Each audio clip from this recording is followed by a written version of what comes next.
بسم اللہ الرحمن الرحیم إن يدعون من دونه إلا إناثا وإن يدعون إلا شيطانا مريدا لعنه الله وقال لأتخذن من عبادك نصيبا مفروضا ولأضلنهم ولأمنينهم ولآمرنهم فليبتكن آذان الأنعام ولآمرنهم فليغيرن خلق الله ومن يتخذ الشيطان وليا من دون الله فقد خسر خسرانا مبينا يعدهم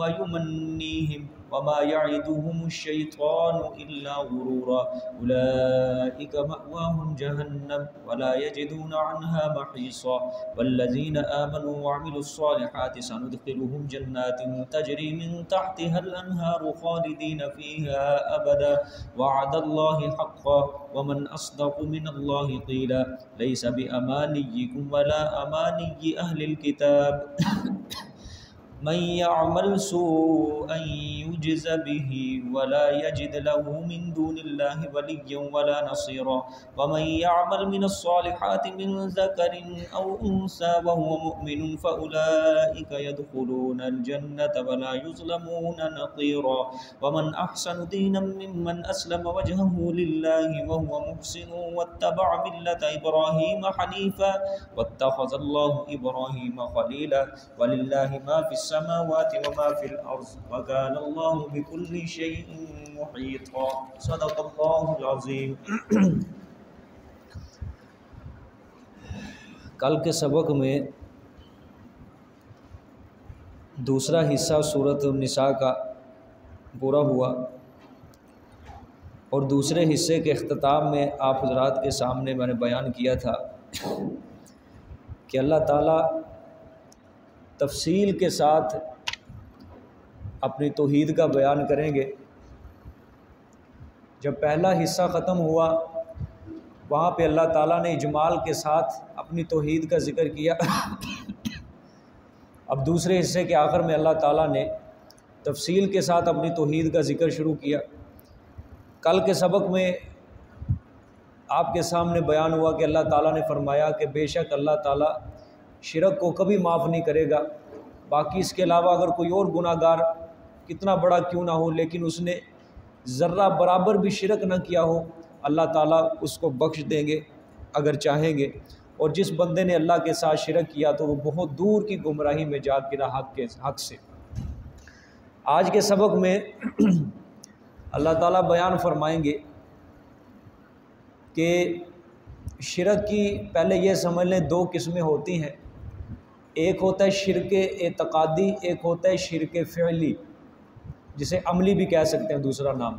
شرک اعتقادی اس کو کہا جاتا ہے کہ عقیدے کے اندر شرک ہو انسان کے، مثال کے طور پہ وہ کہے کہ اللہ تعالیٰ بھی عالم الغیب ہے اور اللہ کے علاوہ نبی ولی بھی عالم الغیب ہے، اللہ بھی عالم الغیب ہے، اللہ بھی مختار کل ہے، اللہ کے علاوہ نبی ولی غیر اللہ بھی وہ بھی مختار کل ہوتے ہیں، اللہ بھی حاضر ناظر ہے اور دوسرے لوگ بھی اللہ کی مخلوق بھی حاضر ناظر ہے۔ یہ ہوتا ہے عقیدے کے اندر شرک کہ اللہ تعالیٰ بھی روزی دیتا ہے اور نبی ولی بھی روزیاں دیتے ہیں، اللہ تعالیٰ بھی کھوٹی قسمتیں کھڑی کرتا ہے اور نبی ولی بھی کھوٹی قسمتیں کھڑی کرتے ہیں، اللہ بھی خزانے بخشتا ہے اولاد دیتا ہے اور نبی ولی بھی اولاد دیتے ہیں۔ یہ ہوتا ہے عقیدے کے اندر شرک اعتقادی، اللہ تعالیٰ اس کی نفی بھی فرمائیں گے۔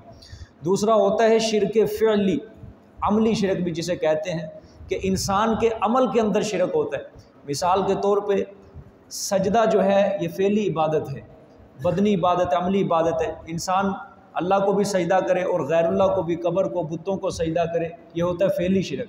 اسی طرح نظر نیاز جو ہوتی ہے یہ فعلی عبادت بھی ہے اور مالی بھی عادت بھی ہے اور فعلی بھی ہے، لیکن انسان اگر اللہ کے نام کا بھی دے اور نبی ولی کے نام کا بھی دے، سمجھے یہ سارے ہوتے ہیں شرک فعلی عملی، یہ سارے شرک کی قسم ہیں۔ اللہ تعالیٰ دونوں قسم کے شرک کی یہاں پہ نفی فرمائیں گے۔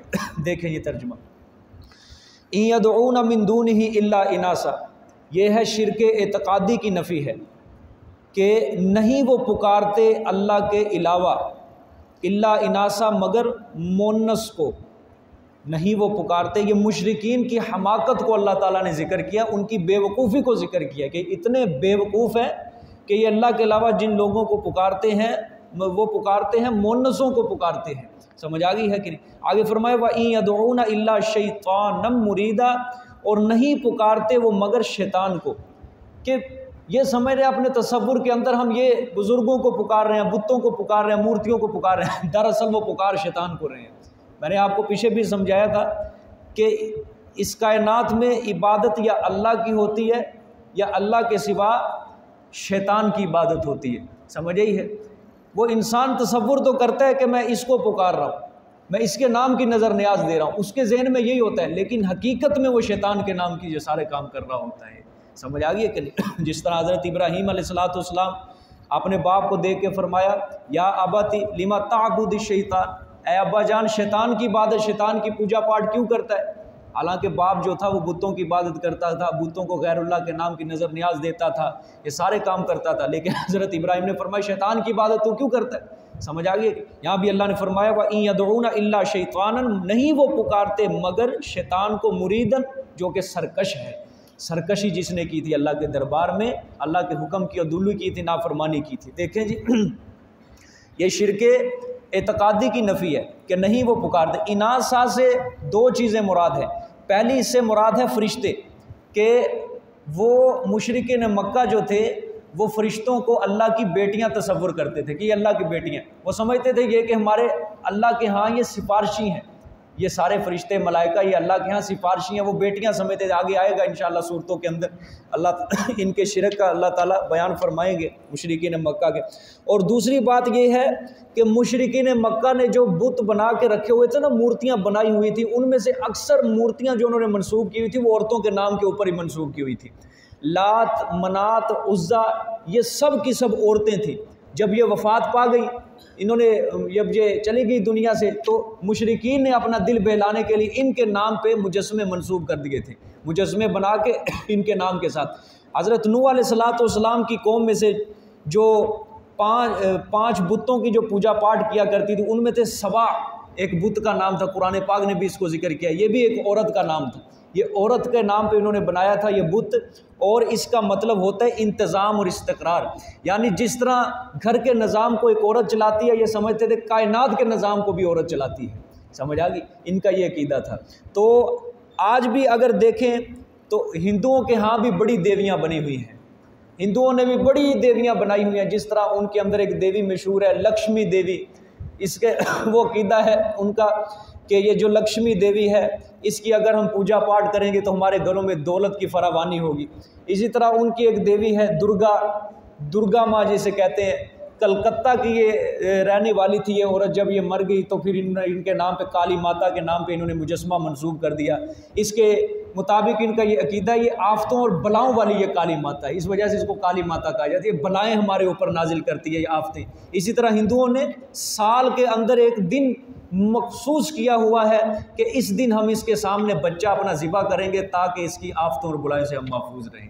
وہ ان کے یہ عقائد ہیں، نظریات ہیں، باقی اللہ جانے کیا کیا شرک یہ بے دلیل ہوتا ہے، یہ شیطان ہے نا اس کے پیچھے، جو مرضی کرواتا ہے انسان سے کرتا رہتا ہے، ٹھیک ہے۔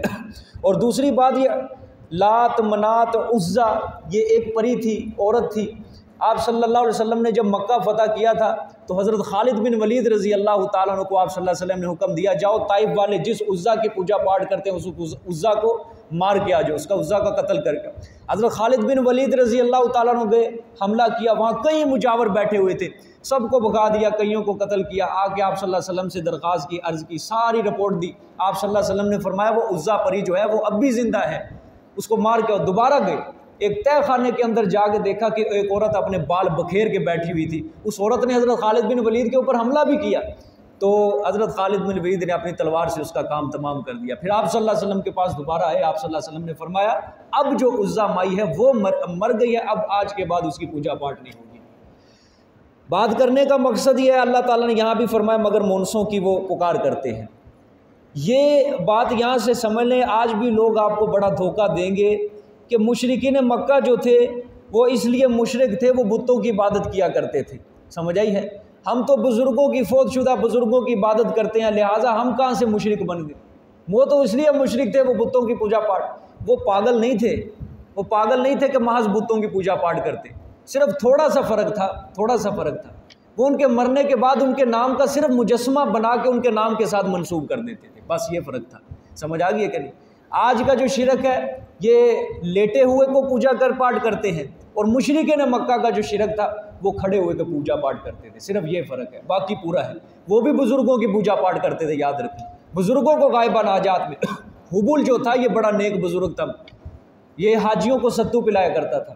جب یہ اس کی وفات ہوئی تو مشرکین مکہ پھر اداس رہنے لگے، انہوں نے کہا کہ ہم کس کی صحبت میں بیٹھا کریں گے، انہوں نے حبول کے نام کا ایک مجسمہ کھڑا کر دیا، لات منات عزا یہ سب عورتیں تھیں، انہوں نے ان کے نام کے مجسمے کھڑے کر دیے۔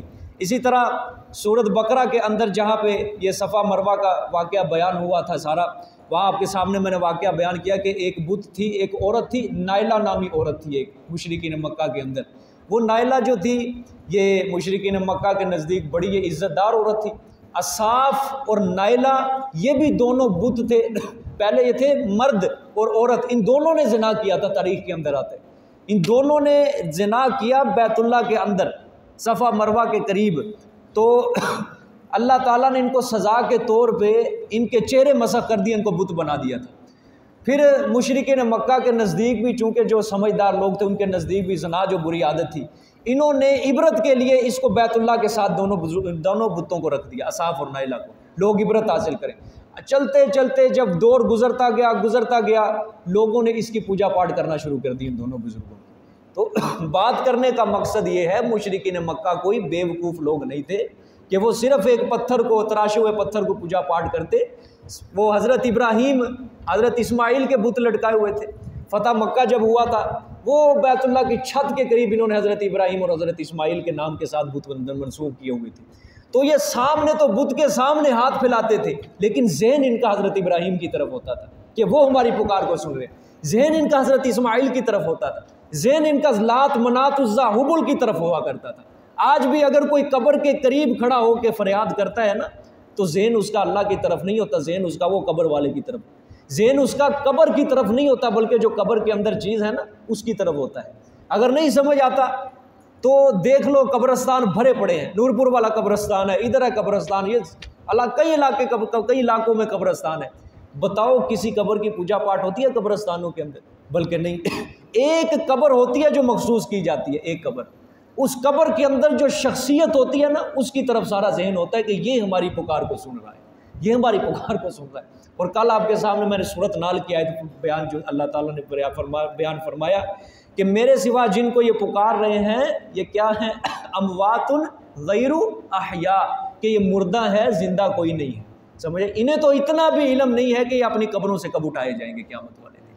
اور ایک جگہ اللہ تعالیٰ نے قرآن پاک میں فرمایا وَمَنْ أَضَلُّ مِمَّنْ يَدْعُو مِن دُونِ اللَّهِ مَن لَّا يَسْتَجِيبُ لَهُ إِلَىٰ يَوْمِ الْقِيَامَةِ۔ 26واں پارہ اس کا پہلا صفحہ کھول کے دیکھ لینا، اس کا ترجمہ پڑھ لینا، واضح لفظوں کے اندر اللہ نے فرمایا وَمَنْ أَضَلُّ مِمَّنْ يَدْعُو مِن دُونِ اللَّهِ، اس شخص سے بڑا گمراہ اور کون ہو سکتا ہے جو اللہ کے علاوہ دوسروں کی پوجا پاٹ کرتا ہے۔ مَن لَّا يَسْتَجِيبُ لَهُ إِلَىٰ يَوْمِ الْقِيَامَةِ، ایسے لوگوں کی پوجا پاٹ کرتا ہے جو قیامت تک اس کی پکار کو نہیں سن سکتے۔ وَهُمْ عَن دُعَائِهِمْ غَافِلُونَ، اور وہ ان کی پکار سے غافل ہیں، وہ ان کی پکار سے غافل ہیں۔ یہ کون ہے؟ غیر اللہ کی پکار ہے۔ غائبانہ حاجات کے اندر جو لوگ بزرگوں کو، ولیوں کو پکارتے ہیں، یہ اللہ تعالیٰ انہی کو کہہ رہے ہیں کہ ان کی پکار سے غافل ہیں۔ اور آگے اللہ نے فرمایا کہ جب قیامت والے دن سب لوگوں کو اکٹھا کیا جائے گا وَكَانُوا بِعِبَادَتِهِمْ كَافِرِينَ، تو یہ ان کی پکار اور ان کی باتوں کا انکار کرنے والے ہوں گے کہ یا اللہ ہم نے ان کو اپنی زندگی کے اندر بالکل نہیں بتایا کہ ہمارے مرنے کے بعد ہماری قبروں پہ آگے ہمارے پکارنا، پوجا پاٹ کرنا، ہمیں کچھ نہیں پتا،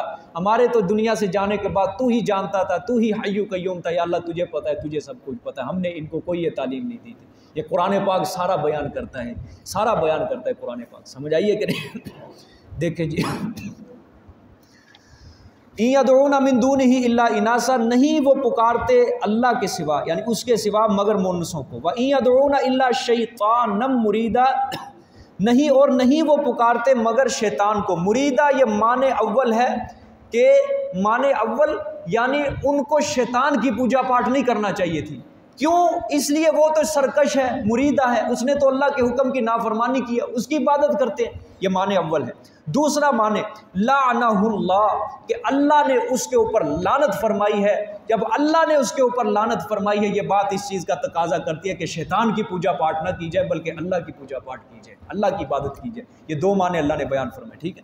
آگے شرک فعلی کی نفی ہے جی، آگے وقال، اور شیطان نے کہا لأتخذن من عبادک نصیبا مفروضا، کہ نہیں البتہ میں ضرور بھی ضرور بناؤں گا من عبادک تیرے بندوں سے نصیباً ایک حصہ مفروضہ مقرر کیا ہوا۔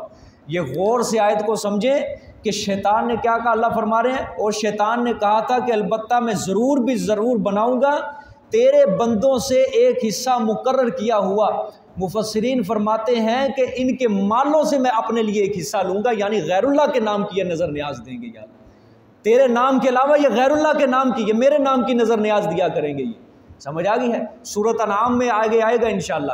اور کہ یہ مشرکین مکہ جو تھے نا، یہ جب ساری فصلیں کاٹتے تھے اپنی جو کل پیداوار ہوتی تھی اس میں سے ایک حصہ یہ کہتے تھے ھذا للہ وھذا لشرکائنا، کہ یہ حصہ جو ہے یہ اللہ کا ہے اور یہ حصہ جو ہے یہ ہمارے شریکوں کا جو ہم نے اللہ کے ساتھ شریک کیا۔ یہ سارا سورۃ انعام کے اندر آئے گا۔ یہ زکوٰۃ میں سے حصے نکالتے تھے، صدقہ یہ کرتے تھے اللہ کے نام کا۔ یہ دیکھیں شیطان وہی کہہ رہا ہے کہ یہ ایک حصہ میں اپنے لیے مقرر کروں گا۔ ایک حصہ یہ مشرکین اللہ کے نام کا بھی نکالتے تھے اور ایک حصہ یہ اپنے شریکوں کے نام کا بھی نکالتے تھے۔ سمجھ آ گئی ہے کہ نہیں؟ یدعون الا لعنہ اللہ، اللہ نے لعنت فرمائی، وقال لاتخذن من عبادک نصیبا مفروضا، البتہ میں ضرور بھی ضرور بناؤں گا تیرے بندوں سے ایک حصہ مقرر کیا ہوا۔ جب اللہ کے دربار سے نکلا، اس نے اللہ کو جاتے ہوئے کہا تھا وَلَا تَجِدْ أَكْثَرَهُمْ شَاكِرِينَ، کہ یا اللہ تو ان میں سے اکثر کو شکر گزار نہیں پائے گا، ان میں سے اکثر کو شکر گزار، بندے تو تیرے ہوں گے لیکن کام یہ میرے پیچھے لگ کے کریں گے۔ الشاکرین، تو شکر گزار نہیں پائے گا، اس کی تفسیر حضرت عبداللہ ابن عباس نے کی ہے اے موحدین، یعنی ان میں سے اکثر کو تو توحید پرست نہیں پائے گا، ان میں سے اکثر کو تو شرک کرنے والا پائے گا۔ سمجھ آ گیا کہ یا اللہ روزیاں ان کو تو دے گا، سورج چاند ستاروں کا نظام تو چلانے والا ہوگا، آسمان ان کے اوپر تو کھڑا کرے گا، زمین کو بچھونا تو بنائے گا، پانی ان تک تو پہنچائے گا، روزی روٹی کا سارا انتظام، اولاد تو دے گا، ان کی کھوٹی قسمتیں کھری تو کرے گا۔ لیکن پھر بھی ان میں سے کئی لوگ ایسے ہوں گے جو کہیں گے بری بری امام بری میری کھوٹی قسمت کر دے کھری، مجھے اولاد فلانے دربار سے ملی ہے، میری کھوٹی قسمت فلانے دربار سے، میرا یہ کام فلانے دربار سے، مجھے جو کچھ دے رکھا ہے میرے داتا صاحب نے دے رکھا ہے، مجھے جو کچھ ملا ہے میرے داتا صاحب کی نظریں کر۔ اکثر لوگ ان میں سے شکر گزار نہیں پائے گا، اکثر لوگوں کو تو شرک کرنے والا پائے گا، موحد نہیں پائے گا۔ سمجھ آ گئی ہے کہ نہیں؟ ہاں، ایک حصہ مقرر کیا ہوا میں آپ تیرے بندوں سے اپنے لیے والا ازلنہم، دیکھیں جی آیت ذرا غور سے سمجھنی ہے یہ والا ازلنہم، اور البتہ میں ضرور بھی ضرور گمراہ کروں گا ان کو۔ یہ شیطان نے کہا تھا میں ضرور بھی ضرور ان کو کیا کروں گا، گمراہ کروں گا۔ کس چیز سے گمراہ کروں گا؟ عقیدے میں گمراہ کروں گا، عقیدے کے اندر میں ان کو گمراہ کر کے رکھ دوں گا، ان کو توحید سے دور کر دوں گا، ان کو شرک کے بالکل قریب کر دوں گا، ان کا عقیدہ بگاڑ کے رکھ دوں گا۔ یہ تجھے بھی عالم الغیب سمجھیں گے، یہ غیروں کو بھی عالم الغیب سمجھیں گے، یہ تجھے بھی مختار کل سمجھیں گے، دوسروں کو بھی مختار کل سمجھیں گے، یہ تجھے بھی کھوٹی قسمت کھری کرنے والا سمجھیں گے، دوسروں کو بھی کھوٹی قسمت کھری کرنے والا۔ یہ ان کے عقیدے کے اندر میں ان کو گمراہ کر دوں گا۔ والا امنینہم، اور میں ان کو ضرور بھی ضرور امیدیں دلاؤں گا، میں ان کو ضرور بھی ضرور امیدیں۔ شیطان جو ہے نا یہ بے ایمان، یہ ہر شرکیہ افعال کے لیے اس نے کوئی نہ کوئی فلسفہ بنایا ہوا انسان کے لیے کہ یہ کام کر تجھے یہ ملے گا، یہ کام کر تجھے یہ ملے گا، قبر کے اوپر چادر چڑھا تجھے بڑی عزت ملے گی، تجھے لوگ بڑا اچھا سمجھیں گے، واہ اتنا پیسہ لگا کے اس نے بابا جی کی قبر کے اوپر چادر چڑھائی، ہاں ہر مہینے چاند کی 11 تاریخ کو ادھر 11ویں کی دیکھ دے تجھے بڑی عزتیں ملے گی، تیرا کاروبار درست ہو جائے گی۔ ہر شرکیہ افعال کا اس نے فلسفہ سب بنایا ہوا ہے، یہ انسان کو دکھاتا ہے، سمجھ امیدیں دلاتا ہے۔ اچھا امیدیں کتنی طرح کی دلاتا ہے؟ یہ 3 طرح کی امیدیں دلاتا ہے یہ شیطان۔ کتنی طرح کی؟ 3 طرح کی۔ پہلی امید یہ دلاتا ہے یہ جو تو کام کر رہے ہے تیرا مذہب جو ہے یہ حق ہے، ہاں جو تو سجدہ کر رہا ہے نا نظر نیاز دے رہا ہے یہ سب سچ ہے، ہاں جو دوسرے تجھے روکتے ہیں وہ بیوقوف ہیں، تو اچھا کام کر رہا ہے، تیری تو نسبتیں بڑی اونچی ہے، یہ امید دلائے گا۔ دوسری امید دلاتا ہے پکار بزرگوں کو، پکار اللہ کے علاوہ، تیرے کام ضرور بنیں گے، تو اس طرح خالی ہاتھ کبھی نہیں لوٹے گا، تیرے کام ضرور بنتے جائیں گے، یہ دوسری امید ہے۔ تیسری امید وہ دلاتا ہے کہ اس پکار کے ذریعے تو نقصان کے اندر نہیں پڑے گا، بلکہ آخرت کے اندر یہ بزرگ تجھے خود جنت کے اندر لے کے جائیں گے، یہ 3 طرح کی یہ امیدیں دلاتا ہے. سمجھ آ گئی ہے کہ آگے دیکھیں. والا آمرنہم، اور البتہ میں ضرور بھی ضرور ان کو حکم کروں گا، میں ان کو ضرور بھی ضرور حکم کروں گا. کن چیزوں کا؟ شرکیہ اعمال اور افعال کا ان کو حکم کروں گا. فَلَا يُبَتِّكُنَّ آذَانَ الْأَنْعَامِ، پس البتہ وہ ضرور بھی ضرور چیریں گے کان جانوروں کے، وہ ضرور بھی ضرور چیریں گے جانوروں کے کان.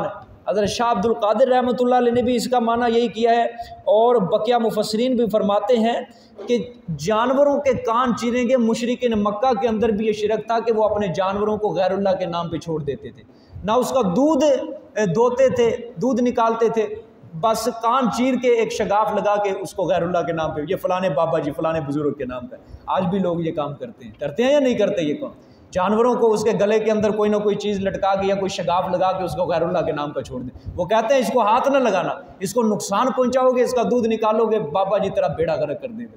سمجھ آئیے؟ یہ شرک، یہ قرآن خود بیان کر رہا ہے، یہ میں نہیں کہہ رہا، دیکھ لو خود قرآن بیان کر رہا ہے کہ شیطان یہ کام کرواتا ہے. ضرور بھی ضرور یہ چیریں گے جانوروں کے کانوں کو، یعنی غیر اللہ کے نام کے یہ چھوڑ دیں گے جانوروں کے کان. سمجھ آئی؟ غیر اللہ کے نام کے اوپر یہ جانور چھوڑ دیں گے. ٹھیک ہے، آگے دیکھیں. والا آمرنہم، اور البتہ میں ضرور بھی ضرور حکم دوں گا ان کو. فَلَا يُغَيِّرُنَّ خَلْقَ اللَّهِ، پس ضرور بھی ضرور یہ تبدیل کریں گے اللہ کے خلق کو، اللہ کی پیدا کی ہوئی چیز کو، فطرت کو یہ ضرور بھی ضرور تبدیل کریں گے. پہلے اس کی صحابی رسول نے جو تفسیر فرمائی وہ سن لیں. حضرت عبداللہ ابن عباس نے فرمایا خلق اللہ سے مراد ہے کہ اللہ کا دین ہے، اللہ کے دین کو یہ تبدیل کریں گے. توحید یہ دین ہے، اس دین کو یہ تبدیل کریں گے شرک کے اندر. سمجھ آئی؟ شرک کر کے یہ کہیں گے یہ اللہ کا دین ہے. سمجھ آئی؟ غیر اللہ کا سجدہ کریں گے، غیر اللہ کے نام کی نظر نیاد دیں گے، غیر اللہ کے قبر کا سجدہ کریں گے، اولاد مانگیں گے، یہ کہیں گے یہ دین ہے، اصل یہ دین ہے. سمجھ آئی؟ اللہ کے خلق کو کیا کریں گے؟ تبدیل کر دیں گے اور کہیں گے یہ دین ہے، یہ دین. حضرت عبداللہ ابن عباس نے فرمایا وَتَغْيِيرُ الدِّينِ اللَّهِ، یعنی اللہ کے دین کو تبدیل کریں گے. کیسے؟ ہوا تحلیل الحرام و تحریم الحلال، حلال کو حرام جانیں گے اور حرام کو حلال جانیں گے. سمجھ آ گئی؟ توحید کو حرام جانیں گے اور شرک کو یہ حلال جانیں گے. یہ کام کریں گے. آج بیان کرو توحید کسی کے سامنے کہتے ہیں بدبخت یہ کیا حرام خوری بیان کر رہا ہے، یہ بزرگوں کی گستاخی کر رہا ہے، یہ ساری کی ساری. اور جو شرک بیان کرے گا بلے بلے، واہ مولانا صاحب، واہ مولانا صاحب، کیا قصہ، کیا کہانی سنائی، مزہ آ گیا، سبحان اللہ سبحان. اس طرح کام کرواتا ہے. سمجھ آئیے کہ نہیں؟ یہ سارا دیکھو قرآن پاک پورا نقشہ کھینچ رہا ہے. یہ تو اس آیت کی یہ تفسیر ہے جو پچھلی آیتوں کی مناسبت سے بنتی ہے. باقی دوسری اور بھی بات ہے، فطرت کے خلاف چلنا یہ بھی گمراہی ہے. شیطان انسان کو فطرت کے خلاف چلاتا ہے. مثال کے طور پہ 2 عورتوں کی آپس میں ہم جنسی، یہ فطرت کے خلاف ہے. 2 مردوں کے آپس میں لواطت، یہ فطرت کے خلاف ہے. اسی طرح اگر کوئی مرد عورت بننے کی خواہش کرتا ہے یا کوئی عورت مرد بننے کی خواہش کرتی ہے، یہ فطرت کے خلاف ہے. سمجھیے؟ آپ صلی اللہ علیہ وسلم نے فرمایا اللہ کی لعنت ہو اس بندے کے اوپر جو مرد عورت بننے کی خواہش کرتا ہے، تشبیہ یعنی عورتوں کے ساتھ تشبیہ بننے کی کوشش کرتا ہے، اور جو عورت مرد بننے کی کوشش کرتی ہے. آج یہ الٹ نظام ہے کہ نہیں؟ یہ سارا کے ساتھ مرد عورت بننے کی کوشش کر رہے ہیں اور عورتیں مرد بننے کی کوشش کر رہے ہیں. سمجھ آئی؟ اور یہاں پہ ایک اور بات اسی آیت کی مناسبت خلق اللہ کے اندر امام فخر الدین رازی رحمۃ اللہ علیہ نے فرمایا ہے کہ ذرا غور سے سمجھ لینا، داڑھی منڈوانا بھی فطرت کے خلاف ہے، وہ بھی اسی قبیل کے اندر شامل ہے. خلق اللہ کے اندر فطرت کے خلاف ہے داڑھی منڈوانا. سمجھ آئی ہے؟ اسی طرح عورت کا بال منڈوانا بھی فطرت کے خلاف ہے. بعض عورتیں بال کٹواتی ہیں، منڈواتی ہیں اس نیت سے کہ دوسری عورت کو دیں وہ بال. کئی عورتیں بال کٹوا کے بیچ دیتی ہیں. یہ سارا کام حرام ہے، یہ فطرت کے خلاف ہے، یہ سارا عورتیں جو کرتی ہیں. سمجھ آئیے؟ کیونکہ داڑھی جو ہے بھائی سنت ہے، تمام انبیاء نے رکھی ہے، یہ اللہ تعالیٰ نے انسان کو دی ہے یہ داڑھی چہرے کے اوپر سجانے کے لیے. سمجھیے؟ یہ فطرت کے اندر یہ شامل ہے یہ چیز. ٹھیک ہے؟ اس کے علاوہ لعن اللہ الموصلۃ والمسترسلۃ لعن اللہ الواصلۃ والمستوصلۃ، آپ صلی اللہ علیہ وسلم نے فرمائی، یہ حدیث ہے کہ وہ اللہ تعالیٰ کی لعنت ہو اس عورت کے اوپر جو عورت اپنے بال منڈواتی ہے اور اپنے بال اتروا کر دوسری عورت کو دیکھتی ہے تاکہ وہ بھی بال لمبے کرے. سمجھ آئیے؟ یہ ساری حدیث ہیں. سارے انسان جو فطرت کے خلاف کام کرتے ہیں وہ بھی شیطان کی یہ گمراہی ہے. سمجھ آئیے؟ آگے فرمایا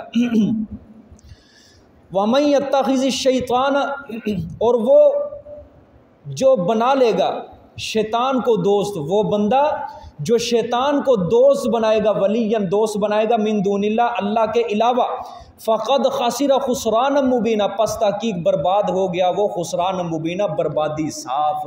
سمجھ آ گئی؟ جس نے اللہ کو چھوڑ کر شیطان کو اپنا دوست بنایا وہ بندہ کیا ہو جائے گا؟ صاف کا صاف برباد ہو جائے گا، نقصان اور خسارے میں ہوگا۔ یعدہم، وعدے دیتا ہے وہ ان کو، یعنی شیطان ان کو بندوں کو کیا دیتا ہے؟ وعدے دیتا ہے۔ وَيُمَنِّيهِمْ، اور ان کو امیدیں دلاتا ہے۔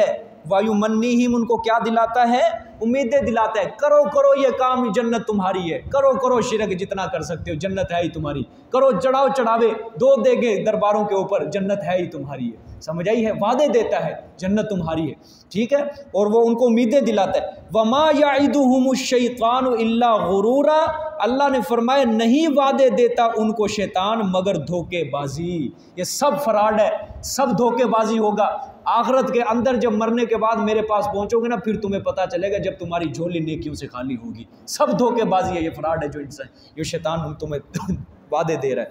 آگے فرمایا تخویف اخروی ہے جی، یعنی جو بندہ شیطان کو دوست بنائے گا اللہ کو چھوڑ کر، ان کے لیے اولئک مأواہم جہنم، یہی لوگ ہیں ٹھکانہ ان کا ہوگا جہنم، ولا یجدون عنہا محیصا، اور نہیں پائیں گے وہ ان سے بھاگنے کی جگہ کو، یعنی جہنم میں جب اللہ گرا دے گا، پھینک دے گا، جہنم سے نکلنے کی جگہ پھر نہیں ہوگی ان کے لیے۔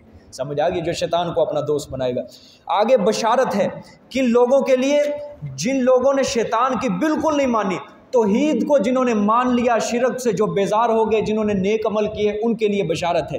والذین آمنوا وعملوا الصالحات سندخلهم جنات تجری من تحتها الانہار خالدین فیہا ابدا، اور وہ لوگ جو ایمان لائے اور نیک عمل کیے، سندخلهم، ان قریب، سین کا ترجمہ ان قریب بھی ہوتا ہے، یہ ضرور بھی ہوتا ہے، لیکن یہاں پہ ضرور مانا کرتا ہوں میں، ضرور ہم داخل کریں گے ان کو باغات میں، تجری من تحتها الانہار، چلتی ہوں گی اس کے نیچے سے نہریں، خالدین فیہا ابدا، رہیں گے وہ اس کے اندر ہمیشہ، وعد اللہ حقا، اور اللہ کا وعدہ سچا ہے، حق ہے، ومن اصدق من اللہ قیلا، اور کون زیادہ سچا ہے اللہ سے از روئے بات کے۔ سبحان اللہ، سبحان اللہ۔ دیکھو بھئی، توحید کو ماننے کا اللہ تعالیٰ نے توحید کو ماننے والوں کے لیے کتنی بڑی بشارت دی ہے کہ جنت کے اندر ہمیشہ رہیں گے، اس کے اندر داخل کریں گے، اس کے ایسی نہریں ہوں گی، اس کے نیچے سے